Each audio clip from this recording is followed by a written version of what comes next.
Hey, it's Eric from wanderwitheric.com.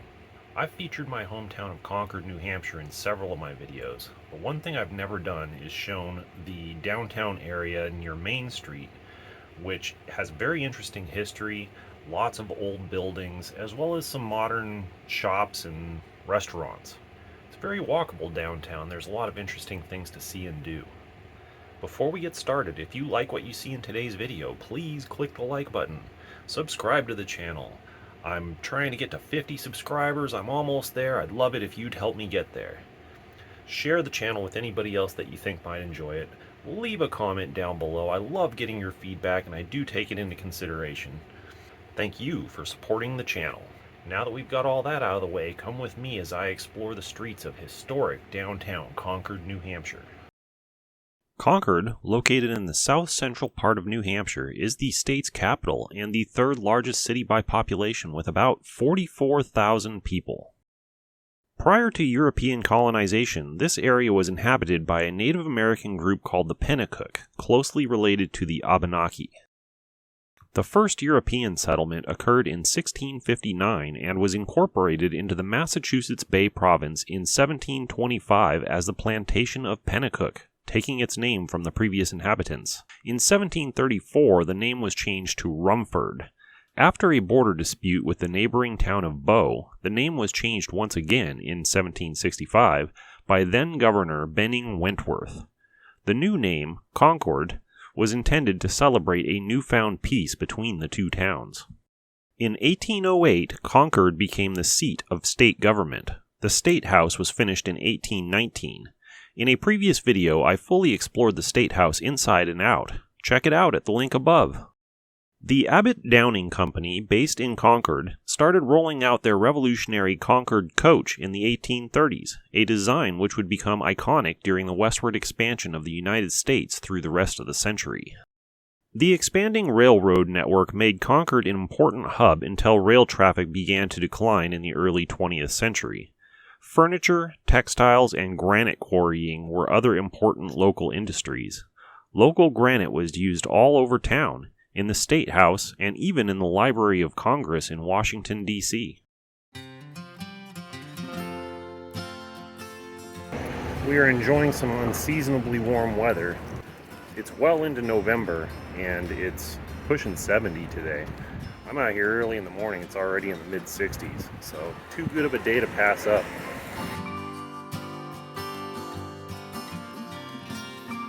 I started at the south end of Main Street and proceeded more or less northward.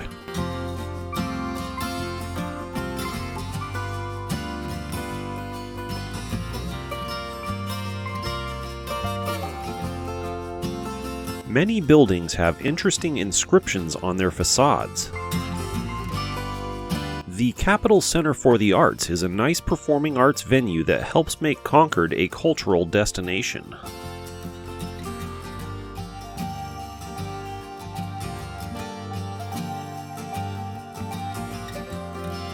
Concord even has its own projects. The 1965 Kennedy Building provides subsidized housing.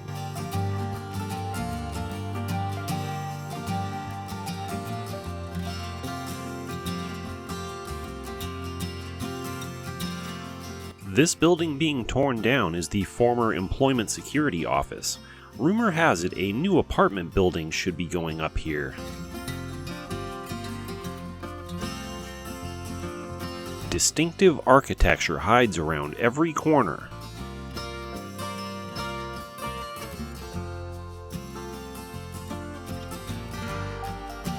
Red River Theaters is home to the annual Snob Film Festival.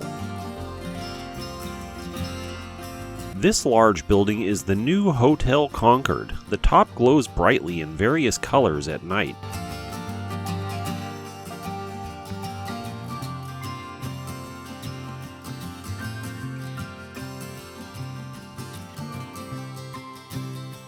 This old theater recently reopened as a small concert venue, part of the Capitol Center for the Arts.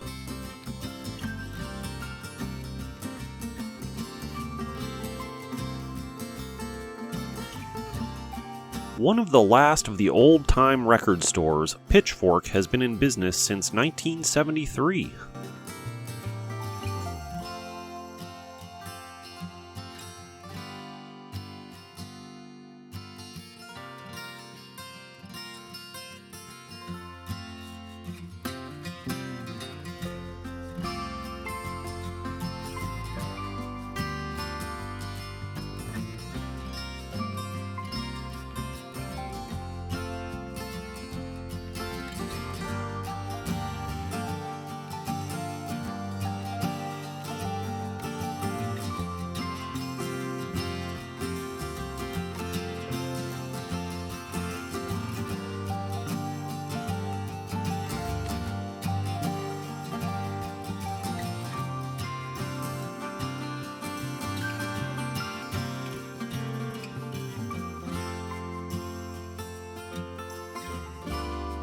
It's fun to stay here. A dedicated wanderer often lives an unconventional life. For example, I'm out here wandering on a Monday morning while most people are on their way to work. Upkeep on these old buildings never truly ends.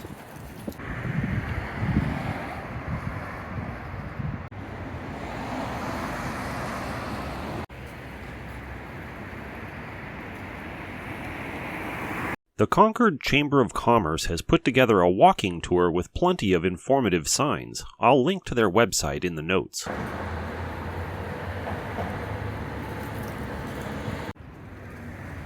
This structure is Phoenix Hall, a storied auditorium from which Abraham Lincoln and Teddy Roosevelt once delivered speeches. It's currently being renovated with hopes of reopening soon.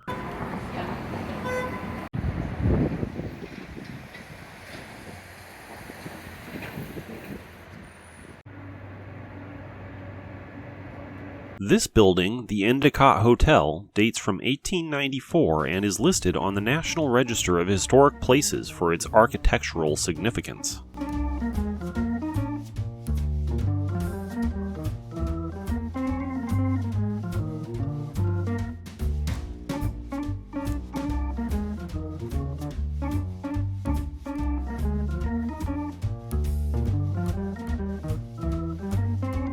Not sure who thought this would be a good idea.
The clock tower has been a Concord landmark since 1874, but disappeared in 1950 when the building housing it was remodeled.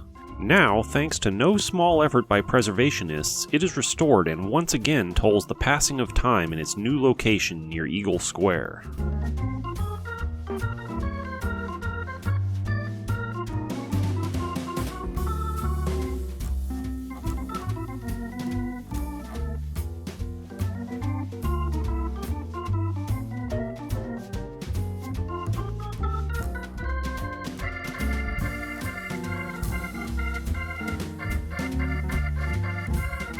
Behind the State House are several other interesting municipal buildings, including the State Library, featuring a statue of former Governor John Winant, as well as an exhibit about New Hampshire's first-in-the-nation presidential primary, complete with stones representing each primary winner since 1952.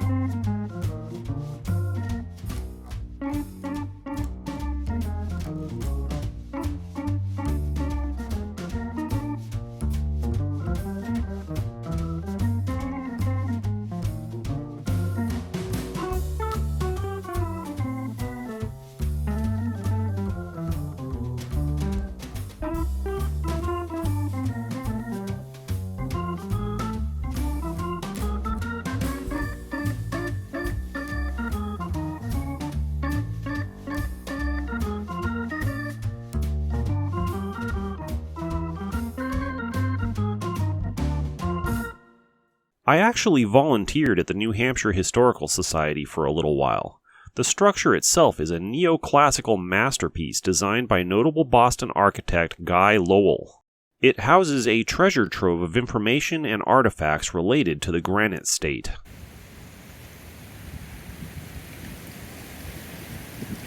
The Concord Public Library was completed in 1940. You might notice some interesting symbols along the top. Swastikas. This ancient Eastern symbol was widely used throughout the West to symbolize good luck in the early 20th century before the Nazis ruined it for everyone.